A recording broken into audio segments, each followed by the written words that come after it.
Bonjour, bonsoir, bienvenue à la 137e édition du podcast de Lucide. Ici Guillaume de André avec moi comme d'habitude, Mundi Joseph. Yo, Evans. Malheureusement, Evans n'est pas avec nous aujourd'hui. Puis pour ceux qui la plupart des gens se sont rendus compte, on enregistre toujours maintenant 2 épisodes à la fois. Fait que les 2 prochains épisodes, Evans ne sera pas avec nous. Il a eu un contretemps et il nous a demandé de maintenir le fort et d'aller de l'avant sans lui. Fait que on a décidé que on allait le faire, on n'a pas le choix. On a un devoir envers notre public. Fait que ouais, non, Evans, on a même mis son fauteuil qui est cadré là. J'aurais pu juste couper un peu le fauteuil, mais... Ça aurait été plus authentique. Ouais, c'est ça, exactement. mais non, c'est ça. Fait que juste le fauteuil vide de Evans, sa présence... il est encore là. Il est avec nous. Fait que ça, j'ai essayé de channel de sa sagesse avec nous aujourd'hui, puis pour l'édition qui va sortir la semaine prochaine aussi, la semaine suivante. Fait que, regarde, avant de commencer, comme d'habitude, on enregistre en direct de l'Abysse. L'Abysse est un resto-pub situé au 4490 Jean Talon S et c'est un des plus grands magasins de jeux de table au Québec. On vous invite évidemment, comme d'habitude, à rejoindre notre groupe Facebook Les Lucides MJE Podcast. Et on vous invite aussi fortement à rejoindre notre chaîne YouTube Les Lucides, où vous pouvez échanger avec... vous pouvez en fait commenter et liker les vidéos. Puis en fait, le groupe Les Lucides Facebook, vous pouvez évidemment échanger avec les membres de notre communauté. Avant de commencer, juste donner un petit shout-out à l'Abysse comme d'habitude. On en fait à chaque épisode. Mais cette fois-ci, ils font des changements présentement avec le magasin, la boutique. Alors, à partir du 12 février, il va y avoir un prix d'entrée de 7 $ par personne, des personnes de 16 ans et plus, qui va s'appliquer uniquement pour le rez-de-chaussée, pas pour tout le magasin au complet, ou bien pour le magasin même. Si vous venez juste boire, prendre un verre ou bien manger, grignoter, ça ne sera pas appliqué. C'est plus pour quand vous venez passer la soirée pour venir jouer aux 800 jeux qu'il y a ici, ou venir jouer aux cartes et tout ça. Puis c'est très compréhensible. Puis ils ont même amélioré en plus le service en ajoutant de l'animation. Et sérieusement, c'est un des meilleurs magasins en ville pour tout ce qui est ludique, tout ce qui est board game, tout ce qui est jeux de cartes et jeux de wargame. Ça fait plusieurs années que j'étais là depuis le tout début du magasin. Alors, c'est une place que j'ai beaucoup dans mon cœur. Alors, j'encourage. Si vous voulez passer une bonne soirée en famille ou entre amis, ou les deux même, puis que vous voulez essayer des jeux de toutes les difficultés, c'est très facile, plus difficile, peu importe le type de jeu, venez à l'Abysse, vous ne serez pas déçus. Puis j'ai hâte de voir ce que ça va donner, les nouvelles animations et les nouvelles auras. Je vous invite à aller sur le site Internet. Vous pouvez aller voir les nouveautés à l'abyssgamestar.com. Puis à partir de là, vous allez pouvoir voir, ils ont 3 sites maintenant qui est splitté. Le pub ludique lui-même, le magasin pour tout ce qui est jeux de cartes et le magasin pour tout ce qui est board game et les jeux de table. Alors, merci. Puis j'espère que l'Abysse va continuer encore un autre bon... Là, ça fait 15 ans, ou presque 12, 13 ans. C'est parce que ça va aller encore plus loin. 15, 20, 30, jusqu'à ce que G-Stan... Jusqu'à temps que notre ami G prend sa retraite. Exactement. Longue vie à l'Abysse. Longue vie à l'Abysse. Yes. Longue vie à l'Abysse. OK. Yes. Donc, ceci étant dit, maintenant, je pense qu'on peut commencer directement avec nos topics. Ça fait des mois qu'on parle constamment ou régulièrement, en fait, de Captain America Brave New World. Yes. Le film va sortir prochainement. D'ici 3 semaines. Ouais, mais ça, c'est comme notre vidéo va sortir, puis ce ne sera pas d'ici 3 semaines. Ouais. Notre vidéo va prendre sortir, puis une semaine, en fait, avant. Dans une semaine. Exactement. Fait que... Dans tous les cas, ça fait un bout de temps qu'on parle du budget surtout de Brave New World. Puis le premier constat, le premier diagnostic du budget qui était sorti sur Internet était que le film avait coûté 350 millions, entre 330 à 350 millions, avec les reshoots, en fait, qui avaient été comme catastrophiques. Ça avait comme coûté énormément, genre. Puis ça avait comme un peu dirigé, en fait, notre évaluation, notre constat du film. Sauf que là, par contre, tu as des Hollywood Reporter qui, eux, ont sorti ce qui semble être le vrai budget du film, ce qui semble être le budget final. Et dans les faits, c'est beaucoup moins catastrophique. En fait, ça change littéralement tout pour le film en tant que tel. Je veux dire, c'est comme... En fait, on passe d'un film qui aurait potentiellement coûté 350 millions à finalement 180 millions. Fait qu'on on parle en fait de moitié moins le budget, en fait. Parce que nous autres, on disait à 350 millions, c'était coulé dans le béton, le film va flopper. Au niveau du box-office, c'était clair. À 180 millions, par contre, la réalité est que le film a des bonnes chances, surtout s'il a des legs, if he has legs. Si le film a une bonne portée au cours des 3-4, au cours du premier mois dans lequel de sa sortie, le film peut être en fait réellement rentable pour Marvel. Ça veut dire que si le film fait à peu près entre 450-500 millions, il est good. À 180 millions, ouais, à 450, parce qu'en fait, c'est un peu plus que la moitié du budget. Yeah. C'est à peu près 60%. Parce qu'ils reçoivent 60% de... Ouais, exactement. C'est ça. Ouais, c'est ça. Mais ça va dépendre de combien ils vont mettre au niveau du marketing, mais au bout du compte, en effet, ça va revenir quand même à peu près à 450-500 millions, en effet. C'est parce qu'ils ne mettront pas genre 180 millions au niveau du marketing pour ce film-là. Ça j'en doute. Je serais... Je crois pas du tout. Moi non plus. Puis anyway, c'est comme la réalité, c'est que le film sort dans une couple de semaines, puis le marketing n'est pas incroyable. Fait que non, je pense qu'en effet, si ce film-là devait atteindre un box-office de 450 millions, 500 millions, je pense que c'est vraiment genre comme le vrai green. Genre, même à 450 millions, avec tout ce qu'ils peuvent faire après ça avec la vente en digital puis tout. Le film, en fait, son parcours pour être rentable est décent. Là. Il est réel, il est concret, surtout en considérant en fait que là, en ce moment, le film est diagnostiqué, en fait, et prononcé pour faire à peu près 90 millions à son premier week-end. Le président c'est quoi le nom du truc? C'est un week-end américain, genre. C'est un holiday. C'est le President Day Lunch. Okay. Ça, c'est toujours en février. Puis le film est censé faire 90 millions durant ce week-end-là. Et à 90 millions, s'il fait ce montant-là, ce serait le 5e plus gros opening de ce week-end-là ever.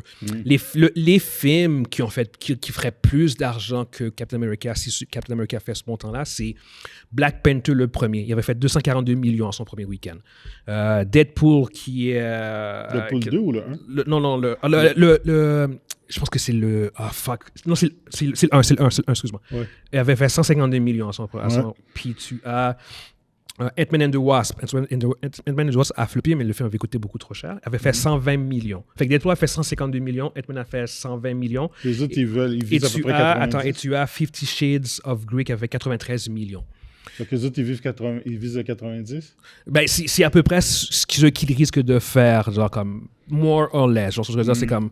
Je pense que c'est la zone de confort serait 90 millions. Fait qu'à 90 millions, ils sont déjà à moitié, 50% de leur budget. Genre, fait que ils pensent que ça va faire moins que Ant-Man and the Wasp? Hein? Ils pensent que ça va faire moins que Ant-Man and the Wasp? Ant-Man and the Wasp avait été super hypé. Puis il y avait eu un gros hype sur le film à cause de oui, c'est vrai. C'était le film avec le troisième qui est sorti il y a 3 ans. Là. Exactement, avec Kang. Puis il y avait un gros hype. Finalement, le film avait pas été si bien reçu. Puis le film avait floppé. Puis le film avait coûté très cher. Ouais. Mais il va faire moins que Ant-Man and the Wasp, probablement. À moins que le pronostic est beaucoup plus... sous-estime le vrai montant. Puis que le film fait beaucoup plus. Mais je pense pas que le film va faire genre comme... Je pense pas qu'ils ont annoncé que ça va faire 90 millions puis qu'ils vont se tromper de 30 millions. vois ce que je veux dire? Ouais. C'est énorme. Fait que peut-être que le film pourrait faire 100, 105, ou peut-être qu'il va faire genre comme 75, tu vois ce que je veux dire, ou 80. Tu vois ce que je veux dire? Ben, c'est dans cette zone-là, genre.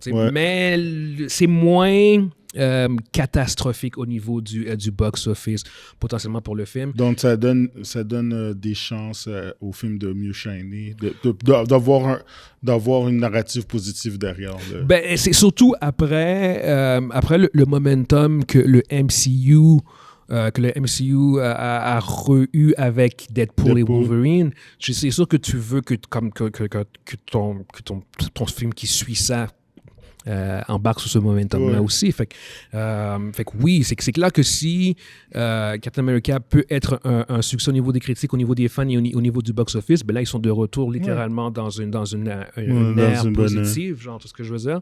Fait que ouais, tu sais, puis ça va favoriser Thunderbolts. Je veux dire, c'est comme, de cette manière, on fait comme, ok, Captain America, c'était bon.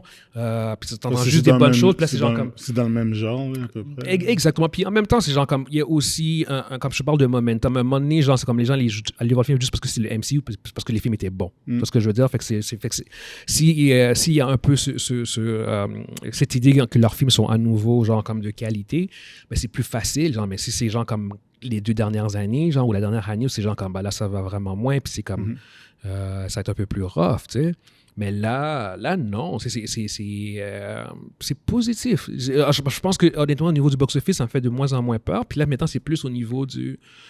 Le film lui-même. Parce que celui-là, c'est sûr que, regarde, on s'entend tout de suite. Tu peux avoir, un peu comme Ant-Man and the Wasp, tu peux avoir une bonne semaine la première, puis après, ça tank. Parce que si le film est mauvais, si le film est mal reçu, ben là, ça va être ils feront pas leur cash. Marvel a besoin du momentum de faire... Présentement, qu'est-ce qu'ils ont besoin de faire? C'est que le monde sorte du film et sont satisfaits. Ouais. C'est ça qu'ils ont besoin. Est-ce qu'ils ont besoin de faire des masterpieces? Non. Ils l'ont jamais fait de toute façon. Ils ont des gros. Non, ils ont des gros. Non, mais tu comprends ce que je veux dire. Ils ont des très bons films. Et des films que. Ils ont pas de Dark Knight, on va dire. Tout ce que je veux dire. Non, c'est ce que je veux dire. C'est ça que je pense que c'est ça que tu veux dire. C'est exactement ce que je veux dire. Ils ont pas un film. Il n'y a pas un film à la Dark Knight. Mais ils ont leurs gros. Ils ont leurs gros films. Qui vont marquer. Si je considère comme la série des Avengers. Puis Infinity War. Ben, c'est ça. C'est ce que je veux dire. Les moments dans Endgame, c'est des affaires qui sont genre comme qui vont rester genre pour les fans. C'est ce que je veux dire. Mais dans l'histoire du cinéma, peut-être pas. Genre comme tu. Ils ont fait énormément beaucoup d'argent là. Oui, non, la franchise, leurs films individuellement vont pas être nécessairement analysés. Ça, c'est autre chose. Je sais même pas si 4 films. Je pense que ces 4 films là, c'est 4 films qui sont déjà dans les milliards. Puis c'est comme wow. De quoi? Les 4 Avengers. Les 4 Avengers, ouais. Non. Mais ouais, non, c'est ça. Ça va probablement être... Le film s'annonce pour être le 3e, à mon avis, moins rentable. Je pense qu'il va faire plus de cash que le First Avenger, mais je pense pas qu'il va se rendre à... Il faudrait que je vois Winter Soldier, en fait, parce que là, je me prononce. Winter Soldier, c'était quand même raisonnable. Je pense qu'il était genre dans les 7 ou 800. C'est exactement ça. C'est ça, si je me trompe pas. Parce que le premier, The First Avenger, Captain America, The First Avenger, il était à... Quoi, à peu près 300, 400. Ouais, Winter Soldier a fait 714 millions. Oh non, mais il fera pas ça. Exactement. Tu vois ce que je veux dire? Fait que c'est comme... Soyons réalistes, là, soyons vraiment réalistes. À moins que le film soit incroyablement bon, puis que le bouche à oreille soit genre comme non, yo, allez le voir. Ben, je veux dire, sinon... Deadpool est allé dans le milliard, hein, fait que... Ouais, exactement. Il y a encore des films... Mais Deadpool avait un hype incroyable. Ouais, ben c'est ça, il y avait Hugh Jackman, là. Non, mais qu'est-ce que je veux dire? Que Captain America a pas du tout. Qu'est-ce que je veux dire, c'est qu'il y a des films qui font encore des milliards encore. Là. Je veux dire, oui. Je sais pas, Momoa. Ouais, mais ça, c'est des films genre comme plus familiaux. Genre, comme non, mais ça reste que... Je veux dire, le premier Momoa a fait 1 milliard. Non. Fait 1 milliard, c'est bon pour Dwayne. Le First Avengers a fait 370 millions. Tu vois, mais ça, c'était dans la phase 1. Phase 1, exactement, c'est ça. Le début. Je pense que justement, c'est comme. Il va dépasser ça. Je pense qu'il va se retrouver dans les 400, 450, comme on avait dit. S'il fait juste ça, par exemple, là, ça, c'est problématique. Oh oui. Ben, en fait, ça va être un flop aussi, littéralement, je pense. Parce qu'il n'y a pas de film de Marvel. Parce qu'en plus, c'est 370, mais 370 en 2011. Fait qu'il y a juste ça pour l'inflation, mon ami. Puis tu tombes dans les 500 millions, là. 400. 400 kicks. C'est pas la même chose. Non. Fait qu'il y a besoin, je pense, en effet, de faire comme probablement 450 ou 500 millions pour être confortable. Mais au bout du compte, c'est vraiment moins catastrophique que ce qui avait été annoncé. Fait qu'on regarde, on espère que le film va fonctionner. On n'arrête pas d'en parler, genre comme à quel point on veut que ce film-là fonctionne. Puis Anthony Mackie, let's go. Mais ce serait bon pour lui. Ce serait fucking bon pour lui. Il y a besoin de ce win. Pour moi, là, c'est comme... Tu sais, on est des fans de UFC, toi et moi. Yes. Et puis, tu sais, t'as toujours les gatekeepers. Les gars qui sont genre, tu sais, les Justin Gaethje. Donald Cerrone. Non, Cerrone, c'est ça. Non, mais Tony Ferguson, c'est pas vrai. Là, tu vas loin. Les gars comprendront pas. Non, mais tu sais, t'as toujours comme qu'est-ce qu'on appelle les gatekeepers. Les gars qui sont pas nécessairement des champions, mais qui, à chaque fois, genre, quand ils se battent pas contre un champion, ils trucident. Puis quand ils arrivent contre un champion, ben, ils perdent. Ouais, non, c'est ça. Puis, tu sais, comment il s'appelle? Poirier, Dustin Poirier, des gars comme ça. Mais j'ai l'impression que c'est ça, là. Ouais, puis Anthony Mackie, il est là depuis Anthony Winter Mackie, Soldier. c'est ça, non, mais il est là depuis Winter Soldier, puis il a toujours fait une bonne job dans chacune de ses apparitions. On va dire qu'il paye des dues. Il a payé ce qu'il avait à payer pour avoir son film, puis avoir son petit succès. C'est un gars qui est partout. Tu vois dans les gros films, tu le vois dans les films petits indépendants. Tu vois dans les films indépendants, tu le vois dans des films direct en streaming. Il est partout. Alors, tu sais, je veux dire, c'est quand même un acteur connu, tu sais, avec une certaine réputation. Tu reconnais visuellement. Tu reconnais. Ouais, exactement. C'est ça. Il n'y a pas le charisme d'un Will Smith, de Denzel. C'est pas une star d'Hollywood. Il n'y aura jamais l'attrait, genre c'est juste un bon acteur. De Ryan Reynolds, d'un Chris Evans, d'un Chris Hemsworth. Je veux dire, puis même, je veux dire, en fait, de Chadwick Boseman qui est maintenant mort. Il n'y aura jamais cet attrait-là, à mon avis. Mais puis ça, je pense que c'est le film ça va être son plus gros box-office en tant que leading man. Je veux dire. Que même si le film flop, je pense pas qu'il va jamais faire un autre film qui va avoir un aussi gros budget en tant que leading man. Fait que c'est genre comme... C'est son film, là. C'est son... That's it, genre. Fait que non, clair que j'ai rien contre le dude, il a l'air super sympa. Fait que, puis le film, regarde, les trailers ont l'air bons. Fait que j'ai envie que le film fonctionne. Espérons que. Yes, exactement. Fait que pour ceux qui nous écoutent sur YouTube, dites-nous ce que vous pensez par rapport à ce budget. Est-ce que vous pensez que le film a une chance de bien performer, ou est-ce que vous pensez que même à 180 millions, le film va malheureusement quand même être un flop? Prochain sujet, on a sujet en fait au niveau des Oscars. Les nominations sont sorties récemment.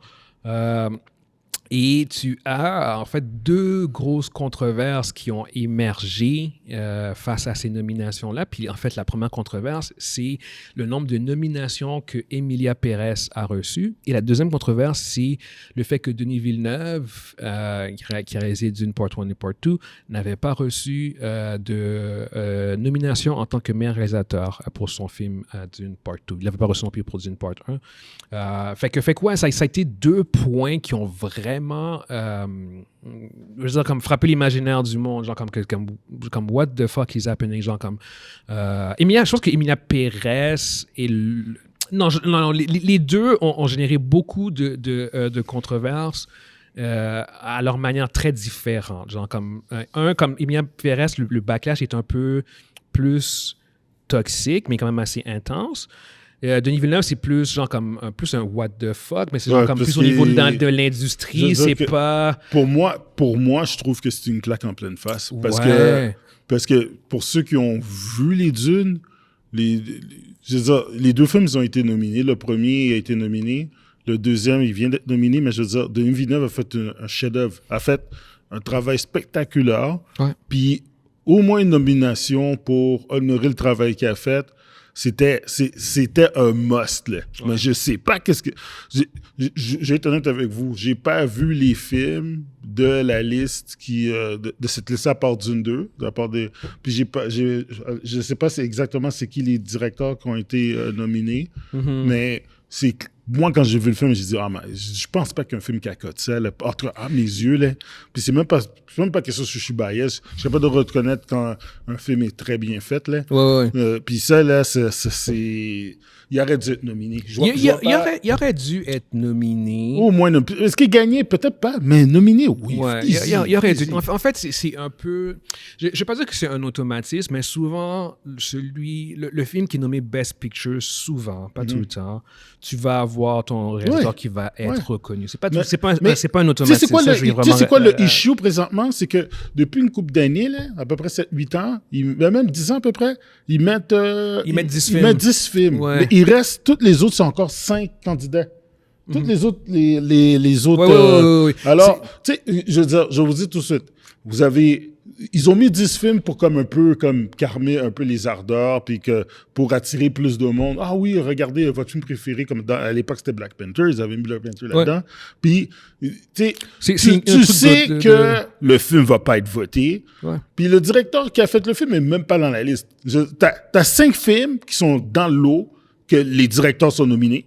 Puis, t'as les 5 autres que c'est 5 autres films que vous ont ajoutés, mais les directeurs sont pas nominés. Ça, là, déjà, en partant, vous savez tout de suite que si il y aura pas de directeur qui va gagner si son film n'est pas... C'est arrivé. C'est déjà arrivé. Ben Affleck pour Argo.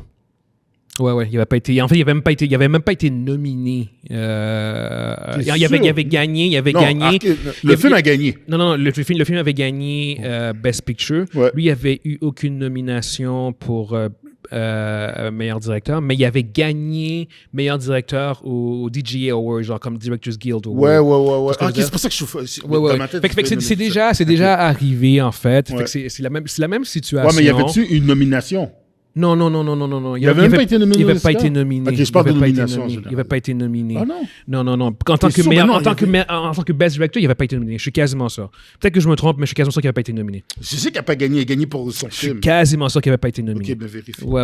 Je suis quasiment sûr qu'il n'avait pas... regarde. Mais ouais, non, c'est ça. Fait écoute, ça, c'est plus... c'est dur à expliquer. Honnêtement, Emilia Pérez, je suis capable de un peu plus le justifier ou le comprendre ou le rationaliser. Mais ce qui s'est passé avec Denis Villeneuve, ça, c'est vraiment un mystère parce que surtout en plus que les gens qui votent, c'est pas 5-6 personnes. Si on parle de une centaine de... C'est l'Académie. C'est l'Académie. C'est probablement une centaine de membres. C'est un gros bassin. Fait que, comme que ses pairs à lui ne reconnaissent pas le travail qu'il a fait dans Dune. Puis en plus, c'est les deux, genre back-à-back.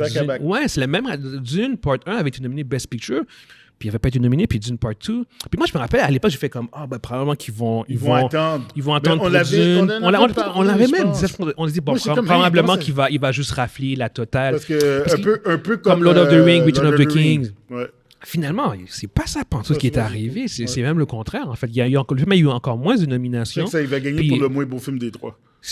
Hein? Parce qu'il va sortir le Messie. Ouais. Ça y est, je sais qu'il va le donner. Là. Dit, okay, écoute, t'as l'effet genre avec Scorsese qui avait gagné pour The Departed, puis t'avais DiCaprio qui avait gagné pour The Revenant. Puis dans les deux cas, DiCaprio n'aurait pas dû gagner ça pour The Revenant. Il aurait dû gagner ça pour Gangs of New York. Même chose pour Scorsese. Il aurait dû gagner, même pas pour Gangs of New York, il aurait dû gagner pour The Aviator. Man. Ou The Aviator, tu vois ce que je veux dire? Ouais. Mais Scorsese, genre, c'est comme... Scorsese, Gangs of New York. Il aurait dû gagner à Goodfellas. Non, mais tu vois ce que je veux dire? Exactement. Genre, en même temps, c'est comme, bon, Denis Villeneuve n'est pas le seul à avoir été, genre, comme tassé par l'Académie ou ignoré. C'est juste... Il filme du bon, c'est correct. Mais je pense qu'il y a aussi... Ils sont space. Ils sont dans un autre monde. C'est correct. Et puis to be fair, j'ai vu Anora, qui a été nominée. J'ai vu Dune, j'ai vu Emilia Pérez, j'ai vu The Substance. Puis j'ai pas encore vu j'ai vu The Conclave. Ah, c'est vrai, j'ai vu The Substance aussi. Fait que j'ai vu la moitié des films qui ont été nominés. Je comprends pas pourquoi c'est nominé, par exemple. The Substance, non, c'est génial. Mais The Substance, non, j'ai pas dit que c'était un mauvais film. Il a juste pas sa place, là. Mais regarde, encore, ça revient à ce que tu dis. C'est parce qu'en fait, The Substance, tu me sais que le film va pas gagner. Le film a aucune chance de gagner. Le film a 5 nominations. Demi Moore va gagner. Demi Moore, oui, en tant qu'actrice. Mais moi, je parle de Best Picture. Ah, non. Best Picture, le film ne gagnera pas. Dans les faits, là, je ne vais pas vraiment me prononcer directement. Je ne vais pas analyser directement maintenant. Dans les faits, vite de même, genre, c'est comme les vrais contenders, genre, comme pour Best Picture, c'est Anora, de Brutalist, et c'est Emilia Pérez. Brutalist va gagner à cause qu'il y a trop de backlash sur Emilia Pérez présentement. On peut embarquer justement sur Emilia Pérez. Et regardez, comme j'ai dit, j'ai vu le film. Et en fait, ce qui se passe avec ce film-là, pour ceux qui savent pas c'est quoi l'histoire, c'est grosso modo un baron la drogue au Mexique qui décide de changer de sexe et qui en faisant ça évidemment il renie, il peut pas continuer en tant que baron de la drogue, fait qu'il prend une nouvelle identité, il laisse sa vie en arrière et grosso modo, c'est que tu vois ce criminel devenir une femme et devenir une nouvelle personne. Okay? C'est ça, en fait, les grandes lignes du film, vraiment, de manière vraiment très simplifiée. Sauf que la manière que le film est présenté, le film a trouvé le moyen, en fait, de enrager et de déranger autant le monde de la droite qui vont critiquer le film comme étant woke que le monde de la gauche qui vont se faire quelque chose comme c'est justement une très mauvaise représentation de qu'est-ce que c'est être trans. Dans ce cas-là, il devait gagner un Oscar d'abord. Puis non seulement ça, c'est même pas juste il a mauvaise. unifié les deux. Oui, le film a unifié la gauche et la droite pour une des rares fois. Mais non seulement, puis moi je suis pas trans, fait que je peux pas non plus parler de cette réalité-là, mais il y a beaucoup de trans qui parlent ou qui s'identifient pas à ça et qui jugent que c'est en fait. Les Mexicains, c'est la même chose. Que le film est reproduit des stéréotypes que la communauté veut se désassocier, en fait. Puis, tu as, en fait, le fait que le film se passe au Mexique, mais que c'est une très mauvaise représentation du Mexique. Les gens les gens dans le film, il n'y a personne qui est mexicain à part une personne. En fait, il y a une personne qui est mexicaine et apparemment, encore là, je ne suis pas mexicain, fait que moi, je ne peux pas noter des accents, mais apparemment, au niveau de l'accent, de ce qui devrait être un accent mexicain, c'est atroce. Imaginez, OK, que vous faites un film sur je sais pas moi, un criminel haïtien en Haïti. Non. Puis vous faites le film à Montréal avec des Haïtiens. Non. Les gens vont pas nécessairement associer ça. Je vais faire quelque chose de beaucoup plus simple que le monde qui nous écoute vont pouvoir comprendre. Imaginez, vous faites un film, ce qui se passe sur le crime organisé au Québec avec des personnages québécois, mais les acteurs sont tous français et ils imitent l'accent québécois. Oh, ben c'est ça que je voulais dire. Mais non, mais c'est pas ce que je veux dire, mais le monde qui nous écoute sont bon, c'est ce que je veux dire. Fait que c'est un peu ce qui semble ressortir des critiques venant du Mexique, dans le sens où tous ces gens comme... Une des actrices, c'est Selena Gomez. Apparemment, son accent mais elle parle pas espagnol. Elle est d'origine hispanique, mais elle parle pas la langue. Elle a dû apprendre la langue en 3-4 semaines. Non. Elle a grandi. Elle connaît la langue. C'est juste qu'elle ne le pratique pas. Non. Moi, je te dis exactement ce qui t'est dit. Elle connaissait pas la langue. Mais pas le parler, pas au niveau du Mexique, mais oui, c'est ça. Elle le comprenait. Elle est latina. Exactement. Mais elle a dû apprendre à parler la langue comme une Mexicaine. Puis ça paraît dans le film. Ouais. Le monde se dit, mais pourquoi ils n'ont pas pris carrément une autre chanteuse qui fait quelqu'un qui parle Mexique. C'est une comédie musicale aussi. C'est pas une comédie, c'est un drame musical. C'est un film musical. Mais c'est un film musical. Mais il n'y a rien de comique dans le film, vraiment. Non, je sais, mais je veux dire... Ouais. C'est ça. Joker non plus, il y a un comique là-dedans. Ouais, puis c'est pas une comédie musicale non plus. Mais oui, je comprends ton point. Mais oui, non, c'est ça. Fait que ce film-là, il semble être une très mauvaise représentation, genre comme du Mexique et de la communauté trans. Mis à part ça, mettons toute la controverse. Là. Je veux dire, si tu juges juste le film, est-tu correct? Il est correct. Regarde, c'est ça l'affaire, en fait. En fait, ce qui est le plus troublant, parce que je vais vraiment utiliser le terme troublant, c'est que c'est un film qui est correct. Mais c'est pas un film qui mérite 13 nominations aux Oscars. 13 nominations aux Oscars, c'est au même niveau que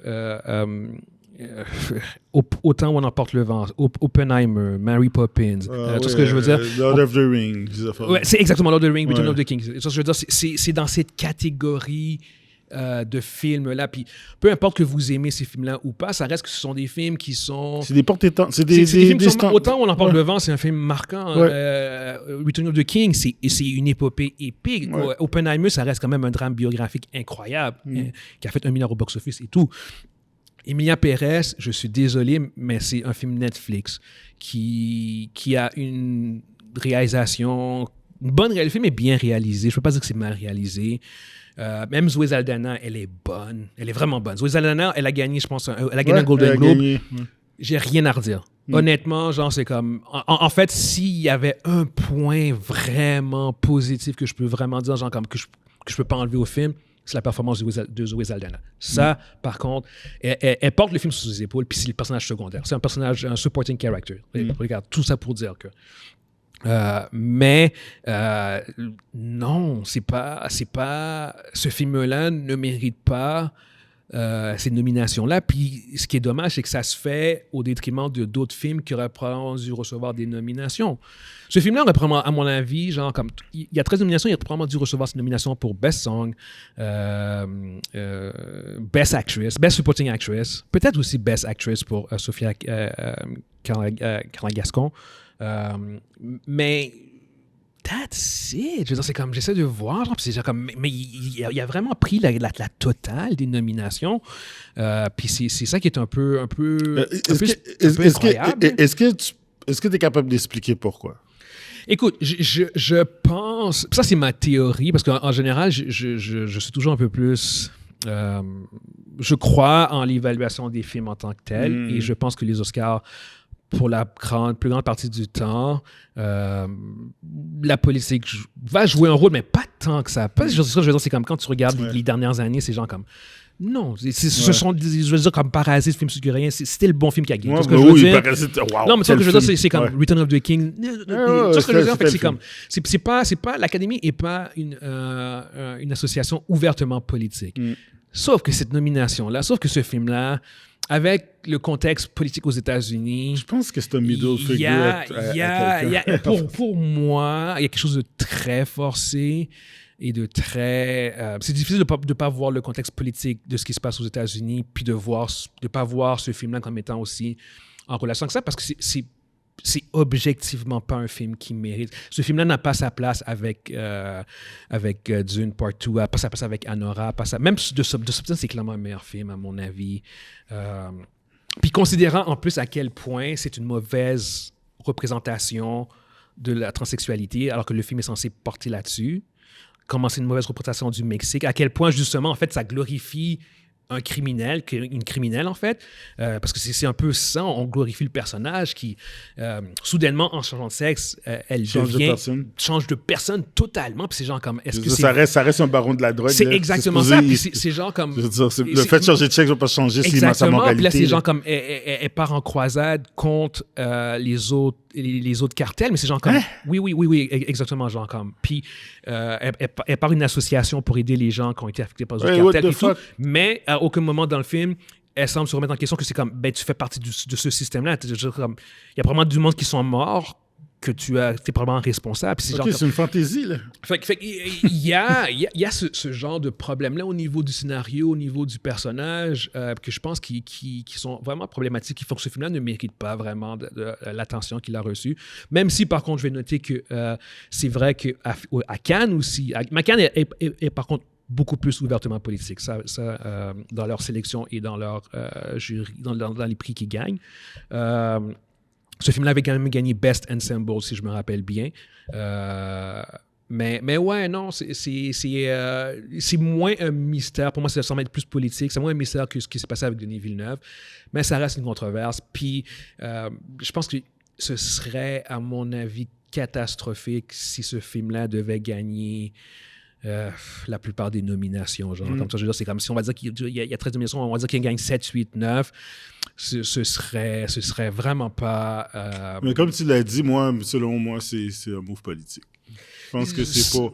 Le climat, les États-Unis sont tellement divisés, le climat est tellement comme polarisant que j'ai l'impression qu'il y a du monde qui veut faire « Ah ouais, ok, tu sais, mais... » Regarde, ça, c'est juste des oui-dire, c'est juste mon opinion. On théorise, là. On donne juste nos mon opinion, mais c'est clair que c'est ça. Puis, tu sais, c'est dommage parce que c'est dans toute l'entertainment que c'est comme ça présentement. T'as des... j'ai parlé il y a quelques mois de Dragon Age, où pour justement la narrative dans un monde médiéval où tu as des transgenres, des non-binaires et tout ça. Puis t'es comme... Le jeu a tanké, je veux dire. Là, ils ont sorti les chiffres, puis... Ouais, non, mais je comprends ce que tu veux dire, mais c'est... Ouais, c'est deux trucs qui sont trop différents pour moi avec deux publics, deux fanbases qui sont trop différents. Emilia Pérez, c'est ça le problème, c'est qu'Emilia Pérez avait un fanbase prête à apprécier le film. Non, mais c'est ça que je veux dire, c'est genre comme ça parle de la transsexualité, puis juste à la prémisse, ça devait être quelque chose de vraiment intéressant et très évocateur, très porteur, mais c'est pas ça qui arrive. Alors que Dragon Age, mettre un trans dans Dragon Age, c'est automatiquement parlant. Tu aliénais une partie de ton fanbase, alors que Emilia Pérez, un film fait sur Netflix, pour Netflix, pour aller aux Oscars, qui va à Cannes. Non, c'est tailor-made. C'est juste que la qualité du film en tant que tel ne matche pas. Puis c'est genre comme... En plus, le réalisateur Jacques Audiard, qui est très reconnu genre comme sur la scène internationale, il a même admis qu'il n'a pas vraiment étudié l'histoire du Mexique et des cartels. Puis c'est genre comme... Dude, ton personnage est un baron de la drogue, puis ton film se passe au Mexique, même si il n'y a absolument rien tourné au Mexique. Mais c'est genre comme... Mais t'as pas étudié ton propre sujet. Je veux dire, c'est genre comme... C'est une fantaisie. Ouais, ben je veux dire, c'est comme si c'est un Québécois ou un Français. Non, mais attends, c'est un Québécois ou un Français qui fait un film sur Jean Duvalier, genre, puis il n'a pas vraiment étudié l'histoire. Il a appris qu'est-ce qu'il a vu à la TVA, là. Non, mais ce que je veux dire, c'est sûr qu'il faut que tu fasses un minimum. Étudie ton sujet. C'est pas... Puis lui, il a juste candidement avoué, j'ai comme... Il n'y a pas tant étudié que ça, puis, mais ça paraît dans le film pour le monde du Mexique. Moi, en tant que spectateur qui n'est pas mexicain, j'ai pas noté les nuances, mais j'ai noté qu'il y avait beaucoup de problèmes en termes de cohérence par rapport au personnage. Je ne connaissais pas les accents, mais c'est juste que c'est comme... En plus, en sachant ça maintenant, avec le recul, je suis genre comme... Ça dévalue encore plus le film. Fait que c'est comme... C'est pas un film qui devrait être nominé. Fait que honnêtement, j'espère qu'il va y avoir un wake-up call. Comme tu dis, genre, comme tu as dit tantôt, qu'avec la controverse qui vont permettre à The Brutalist de gagner beaucoup plus. J'ai pas encore vu The Brutalist, mais tout le monde semble dire que c'est un film supérieur. Anyway, Brutalist, Anora, let's go, tu sais ce que je veux dire? Fait que anyway, c'est quand même un peu spécial, tout ce qui se passe avec Emilia Pérez, et surtout Denis Villeneuve aussi. Ça va être une année très intéressante. Je vais clairement suivre la cérémonie parce que je suis vraiment curieux de voir comment ça va émerger. Puis je ferai un recap. J'en discuterai. Ça va nous claque. Écoute, ouais, c'est ça. Ça va être Zoé Saldana qui va arriver sur stage. Comme... Yeah. Mais ouais, c'est assez. Fait que, anyway, dites-nous ce que vous pensez par rapport à cette controverse-là, par rapport à Emilia Pérez et Denis Villeneuve. Surtout, je pense que la plupart des gens vont vraiment plus nous discuter par rapport à Denis Villeneuve. Genre, qu'est-ce que vous pensez du fait qu'il n'a pas été nominé 2 fois de suite en plus. Ce qui nous amène en fait à notre segment Versus. J'aimerais commenter avant. Il y a quelqu'un qui a dit un commentaire sur qui a challengé notre choix de Spider-Man versus Deadpool. Ouais. Puis il a dit, je pense que il faut donner plus de crédit à Deadpool parce que Deadpool, avec le fait qu'il brise le 4e mur, aurait pu aller chercher des informations sur Spider-Man en lisant des livres puis tout ça. Puis c'est vrai que j'ai pas pensé. Non, je suis en désaccord. J'ai lu le commentaire puis j'ai fait genre comme... Non, mais c'est vrai. C'est comme... Ça aurait été quand même... Faut pas nier ça. Il faut pas nier le fait que... C'est pas assez pour que ça donne un edge à... Pas au point qu'il va battre Spider-Man. Il est pas si déclassé que ça. C'est ça l'affaire. OK. Il est pas déclassé. Si tu m'aurais dit il se battait contre Daredevil, OK, mais c'est pas le cas. Non. OK. Il est pas déclassé, mais il gagne pas. Je suis désolé. Oui, on peut jouer avec les nuances. Ouais. Il va pas se faire torcher, mais il va perdre. Systématiquement. Non, C'est ce que je veux dire. C'est pas un squash, mais il perd. Non, c'est pas un squash. Tu parles comme si c'était un squash, par exemple. Il perd. Spider-Man le bat. Oui. Agilité, force, intelligence. Dans plein de scénarios, Spider-Man gagne. Mais... Anyway, on va faire celui-là maintenant. Ouais, exactement. Celui-là, c'est lequel? C'est Iceman versus Human Torch. Ça, c'est de la méchanceté, ça. Iceman versus Bobby Drake. Yes. Versus Johnny Storm. On parle de Human Torch dans les Fantastic Four, puis Iceman dans les X-Men. Yep. On parle des personnages au top de leur élément. De manière générale, genre comme Iceman est vraiment au top au niveau du contrôle des éléments du froid. Et Human Torch est au top au niveau de cet élément-là aussi. Fait que Iceman est un mutant dans les X-Men. Son pouvoir, c'est pas juste... C'est Ice Generation. Il contrôle carrément l'air ambiant, puis il peut le refroidir à température sous zéro. Cela dit, il peut le faire à un niveau, ce qu'on appelle le niveau Oméga, où il n'y a pas vraiment de limite dans son pouvoir. Autant qu'il pourrait complètement geler carrément un pâté de maison complet, puis le couvert de glace, ou bien mettre Hulk dans un bloc de glace, puis il ne bouge pas de lait, ou bien tout simplement geler les molécules d'eau que tu as dans ton corps, puis de le faire exploser. Dis que ça limite là. Présentement, comment qu'on le voit le plus souvent, c'est qu'il l'utilise en mode de transport, là, en mode il se déplace en faisant du ice. J'ai les stats. OK, d'accord. Fait que Bobby Drake, intelligence 2. Ça veut dire intelligence normale. Normal. Strength, 3. Speed, 3. Durabilité, 4. Energy Projection, 5. Fighting Skill, 4. OK. Pas pire. Je peux donner Johnny Storm aussi si tu veux. Johnny Storm. Johnny Storm, 2. Strength, 2. Ouais. Speed, 5. Durabilité, 2. Mais ça peut aller jusqu'à 6 quand il va Nova. Energy Projection, 5. Fighting Skill, 3. Fait que les gars sont similaires. Ils sont similaires. Cela dit, d'où vient... Et puis Johnny Storm... Johnny Storm est plus rapide, par contre. Lui, il vole carrément. C'est ça, il est beaucoup puis la force Johnny Storm, lui, c'est carrément... il est capable il se met en feu. Il n'y a pas la manipulation de feu. C'est qu'il transforme son corps en feu. Puis bien sûr, il peut faire plusieurs stunts avec le feu. Ça lui permet de voler, ça lui donne une certaine résistance, comme vous pouvez voir. Il peut tirer des boules de feu, faire des masses de feu aussi. Puis il peut faire ce qu'on appelle un supernova. Ça, c'est au terme, pour ceux qui ne savent pas c'est quoi une nova, c'est comme une planète qui explose. Là. C'est extrêmement puissant comme ça. Skill, quand il fait ça, la zone n'existe plus. Là. Il désintègre tout son passage. Exactement. Fait que là, on a un fight entre ces deux-là. Deux opposés. Deux OG, là. Deux qui sont complètement opposés. Vas-y, commence. Yo, tu veux que je commence? OK. C'est bon. Vas-y. J'ai vu... Moi, j'ai toujours été un grand fan des X-Men. Je connais plus Bobby Drake que Johnny Storm, mais j'ai vu que c'est Johnny Storm qui est capable de le faire. Cela dit, Johnny Storm a le edge de Johnny Storm vis-à-vis Iceman, c'est côté attitude. Iceman est un Omega level mutant, qui veut dire que pour tout ce qui est Omega, c'est les mutants. Il n'y a pas de limite. Il n'y a pas vraiment de limite. Il n'y a pas de limite à ce qu'il peut faire. C'est un mutant qui est extrêmement puissant. Mais un peu comme Superman, c'est son attitude. Ce gars-là, il est très, très, très good. Je veux dire, c'est pas quelqu'un qui va utiliser son pouvoir de façon malicieuse. S'il était un peu comme... imaginez, Iceman, s'il avait l'attitude, par exemple, d'une personne de Magneto... Ce serait menace! Non, mais regarde. Sérieusement. S'il y avait l'attitude de Magneto, il causerait... En fait, il serait un des métants les plus puissants. Exactement. Il pourrait imaginer qu'il pourrait causer... On parle de le refroidissement climatique, là. Ben, lui, il aurait accéléré.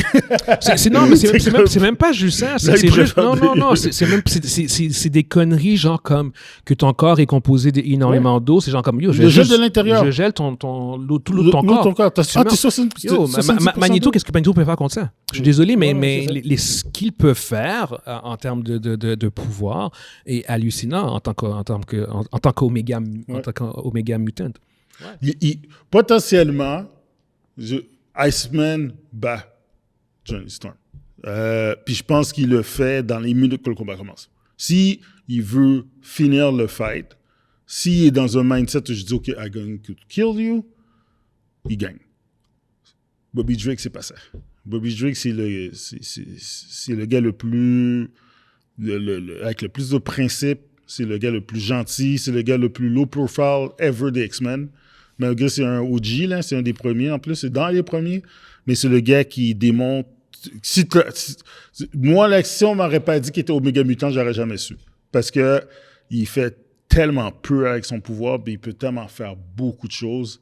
Tandis que Johnny Storm, il a déjà démontré à plusieurs reprises que quand il est fâché, quand il est rendu au niveau où il doit vraiment agir, tassez-vous de là.